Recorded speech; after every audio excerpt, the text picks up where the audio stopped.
बाबा साहब डॉक्टर अम्बेडकर का अनुयायी मानता हूँ।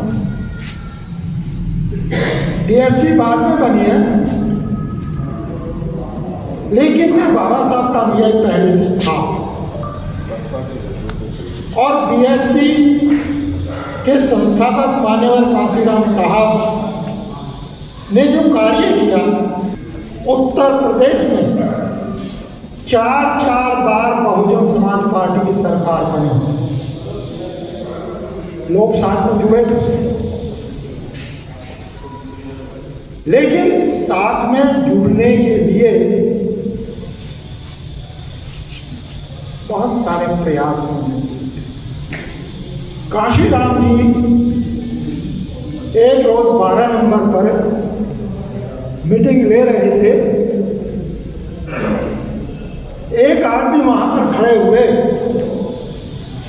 और उन्होंने कहा कि हमने बाबा साहब को बहुत पढ़ा है। अरे मैंने तो बहुत थोड़ा पढ़ा था, उसके बाद ही अम्बेडकर का दीवाना हो गया। उनके दिए हुए आदर्शों पर चलने का प्रयास नहीं करते थे, और यही कमी है। इसी की वजह से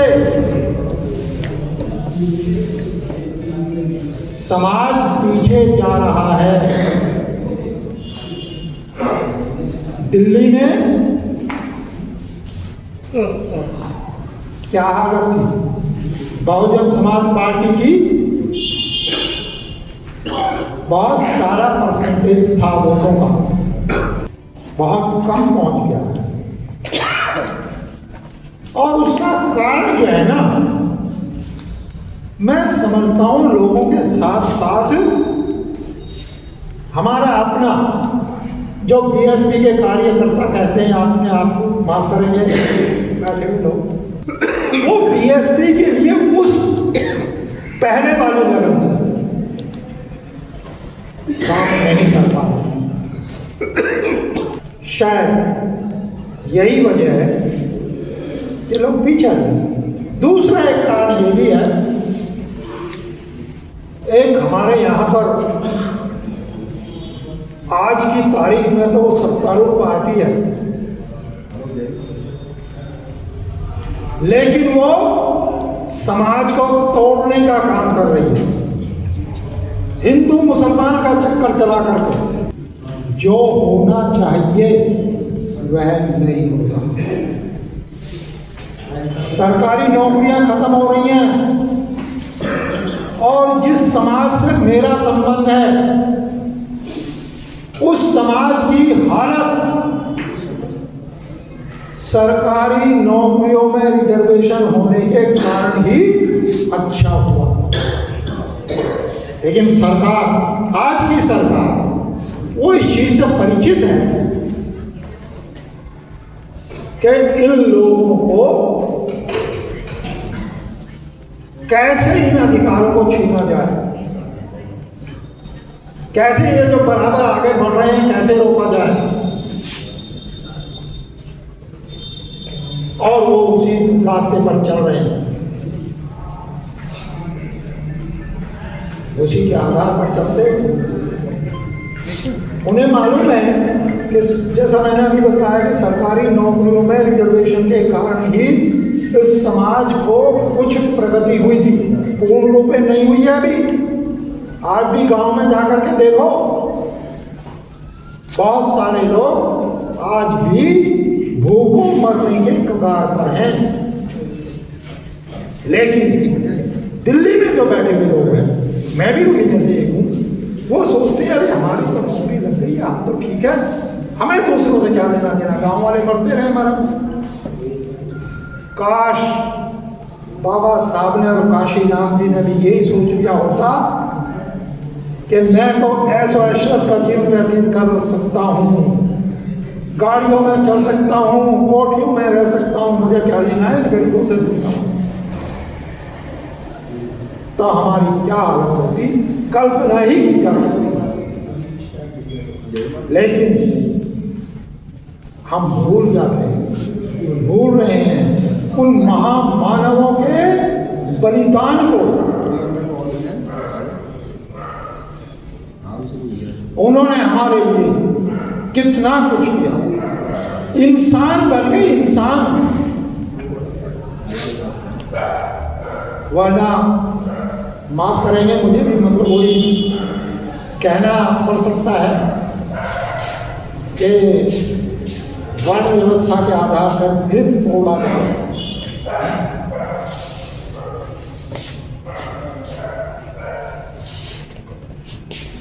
अब क्या कर रही है सब, मंदिरों पर इतना पैसा खर्च कर रही है। अगर इतना पैसा समाज को आगे बढ़ाने के लिए किया जाता तो पूरा देश बहुत आगे बढ़ सकता।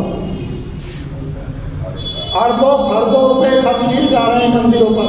अब महाकुंभ का मेला हुआ है, चल रहा है, योगी जी उसमें पूरी कैबिनेट के साथ में स्नान कर रहे हैं, लेकिन लोगों के लिए नहीं, आम जनता के लिए नहीं होना।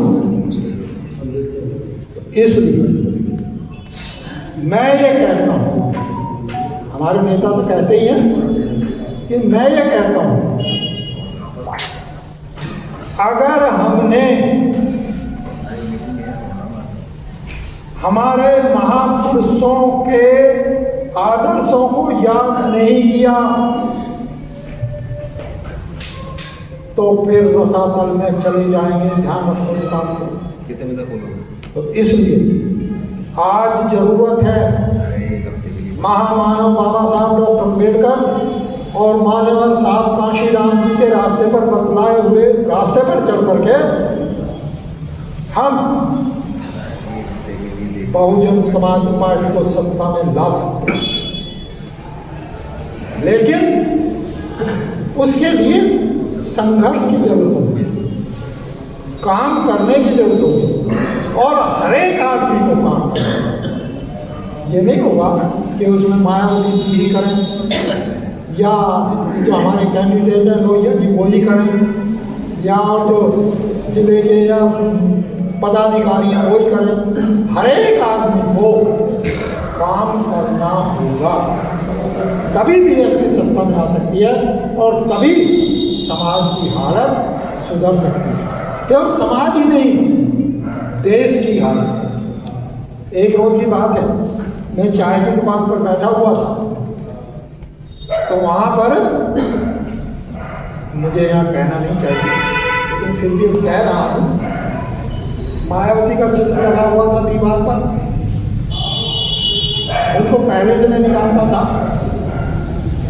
लेकिन नाम उन्होंने बताया वो मोहम्मद थे और उन्होंने मतलब कहा जब वहाँ भाई उत्तर प्रदेश की वो चल रही थी बात, तो उस आदमी ने कहा कि उत्तर प्रदेश में कानून व्यवस्था आ सकती है यदि ये हो।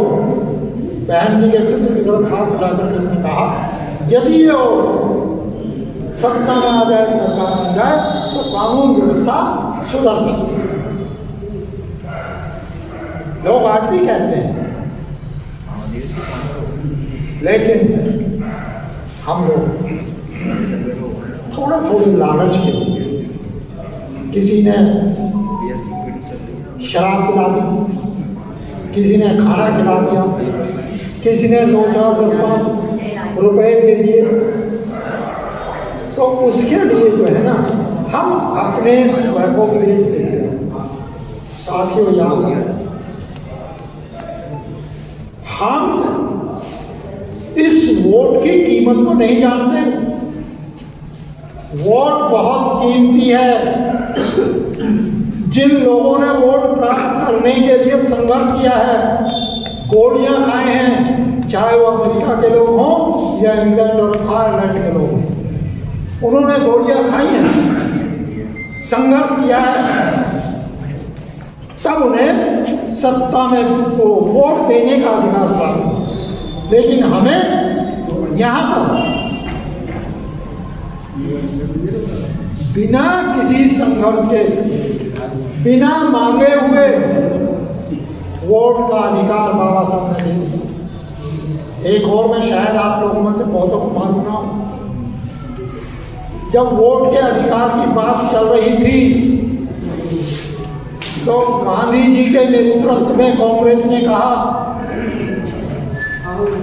कि वोट का अधिकार सीमित होना चाहिए। कुछ उसके लिए वोटर के लिए क्वालिफिकेशन होनी चाहिए। क्या? या तो वो ग्रेजुएट हो, पढ़ा लिखा हो, मतलब BA पास हो, या इनकम टैक्स देता हो,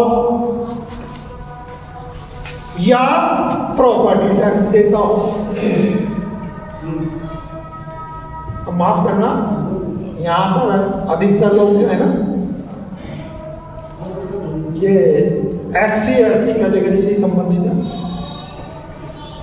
तो इसलिए मैं उसमें कह रहा हूं कि इन लोगों को पढ़ने लिखने का अधिकार नहीं था, धर्म ने नहीं दे रखा था। अगर मैं यहाँ उसमें आऊं तो बहुत वो लगेगा, धर्म के आधार पर हमें शिक्षा से वंचित किया गया, तो ग्रेजुएट कहां से मिले? फिर प्रॉपर्टी टैक्स, अरे प्रॉपर्टी रखने का ही अधिकार नहीं था तो प्रॉपर्टी टैक्स कहां से देते? फिर तीसरा इनकम टैक्स। इनकम टैक्स तो लाखों रुपए की आमदनी वालों को मिलता है, देना पड़ता है, तो जब इनकी आमदनी नहीं थी तो इनकम टैक्स कहां से देते? इनकम टैक्स भी कहां से होते? तो करोड़ों में से एक आधे आदमी को वोट का अधिकार मिलने वाला था, और सब तो अगर ये ध्यान से देखें, सब तो ब्राह्मण भी उस कैटेगरी में नहीं आ रहे थे, वो भी सबके सब ग्रेजुएट नहीं थे, सबके सब प्रॉपर्टी टैक्स देने वाले नहीं थे, सबके सब इनकम टैक्स देने वाले नहीं थे, उनको भी वोट से वंचित किया जाता। इसी तरह की दूसरे लोगों को भी ये उसमें होता। तो इसके लिए जब ये बात वहाँ सरकार के सामने आई तो बाबा साहब डॉक्टर अम्बेडकर ने कहा कि नहीं, वोट का अधिकार प्रत्येक स्त्री और पुरुष को, चाहे वह किसी धर्म का मानने वाला है, चाहे किसी जाति से संबंध रखता है, चाहे देश के किसी कोने में रहता है, सबको, और 21 वर्ष की आयु पूरी कर चुका है, उसे वोट का अधिकार मिलना ही चाहिए। कि वोट का अधिकार हमें मुफ्त में मिल गया, इसलिए हम उनकी कीमत नहीं समझते और फ्री में उसको एक दो शराब की प्याली में या एक दो 10-5 रुपए में उसको बेच देते हैं। जिन लोगों को वोट की कीमत का पता है वो इस तरह से नहीं देते। तो इसलिए मैं एक बार पुनः सभी से अपील करता हूँ कि हम लोग जो यहाँ बैठे हुए हैं वो तो DSP को वोट करेंगे ही करेंगे, लेकिन अपने परिवारों में जाकर के भी, अपने पास पड़ोस में रहने वाले सभी लोगों से भी ये कहें कि अगर देश में इंसानियत मानवता को बचा करके रखना है तो बहुजन समाज पार्टी को वोट करके, बहुजन समाज पार्टी के कैंडिडेट्स को जिता करके और बहुजन समाज पार्टी की सरकार बनवानी होगी। इन्हीं शब्दों के साथ मैं अपनी बात समाप्त करता हूँ। अगर आपने अभी तक हमारा चैनल सब्सक्राइब नहीं किया है तो सब्सक्राइब करें और घंटी का बटन बिल्कुल भी दबाना ना भूलें ताकि सभी लेटेस्ट खबरें पहुंच सकें आप पे सबसे पहले।